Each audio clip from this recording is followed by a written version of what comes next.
Weight loss ಮಾಡೋರು, PCOS ಇರೋರು millet ಮ್ಯೂಸ್ಲಿನ healthy breakfast option ಅಂತ ತುಂಬ ಜನ ತಿಂತಾ ಇರ್ತಾರೆ. ಆದ್ರೆ ಇದು ನಿಜವಾಗ್ಲೂ ಹೆಲ್ದಿನಾ ಅಲ್ವಾ ನೋಡೋಣ ಬನ್ನಿ.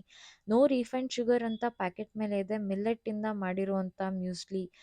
ಓಟ್ಸ್ ಇದೆ, ಜಾರ್ ಇದೆ, ರಾಗಿ ಇದೆ, ನಟ್ಸು ಮತ್ತು ಸೀಡ್ಸ್ ಇದೆ ಅಂತ ಬರ್ದಿದೆ. ಇದು ಫೈಬರ್ ರಿಚ್, ಒಮೆಗಾ 3 ಜಾಸ್ತಿ ಇದೆ ಮತ್ತು ಪ್ರೋಟೀನ್‌ನ ಒಳ್ಳೆ ಸೋರ್ಸ್ ಅಂತ ಇದೆ. ಅದು ನಿಜಾನಾ ಇದು ನೋಡೋಣ ಬನ್ನಿ. ಈ ನ್ಯೂಟ್ರಿಷನ್ ಲೇಬಲ್ ಮೇಲೆ ಒಂದು ಸರ್ವಿಂಗಿಗೆ 40 ಗ್ರಾಮ್ ಅಷ್ಟೇ ತಿನ್ನಬೇಕು ಅಂತ ಇದೆ. ಈ 40 ಗ್ರಾಮಲ್ಲಿ 4 ಗ್ರಾಮ್ ಆ್ಯಡೆಡ್ ಶುಗರ್ ಅಂತ ಇದೆ. ಇಂಗ್ರೀಡಿಯೆಂಟ್ಸ್ ಲಿಸ್ಟ್ ನೋಡೋದಾದ್ರೆ ಇದರಲ್ಲಿ ಜಾಗ್ರಿ ಸಿರಪ್ ಮತ್ತು ಹನಿ ಇದೆ. ಇದು ಕೂಡ ಒಂದು ಫಾರ್ಮ್ ಆಫ್ ಶುಗರ್ಸೇ. ಇನ್ನು ಸೋಡಿಯಂ ಚೆಕ್ ಮಾಡೋದಾದ್ರೆ 113 mg ಇದೆ ಒಂದು ಸರ್ವಿಂಗಿಗೆ. ಡೈಲಿ ತಿನ್ನೋರು ಇದು ಕಾನ್ಶಿಯಸ್ ಆಗಿ ತಿನ್ನಬೇಕು. ಯಾಕಂದ್ರೆ ವಾಟರ್ ರಿಟೆನ್ಷನ್ ಜಾಸ್ತಿ ಆಗುತ್ತೆ ನೀವು ಬೇರೆ ಫುಡ್ಸಲ್ಲಿ ಸೋಡಿಯಂ ಜಾಸ್ತಿ ತಗೊಂಡ್ರೆ. ಪ್ರೋಟೀನ್ ರಿಚ್ ಅಂತ ಇತ್ತು, ಆದರೆ ಇದು ಪ್ರೋಟೀನ್ ರಿಚ್ ಅಲ್ಲ. ಜಸ್ಟ್ 3.7 ಗ್ರಾಮ್ ಪ್ರೋಟೀನ್ಸ್ ಇದೆ. ಇಷ್ಟು ಪ್ರೋಟೀನ್ ಒಂದು ಮೀಲ್ಗೆ ಸಾಕಾಗೋದಿಲ್ಲ.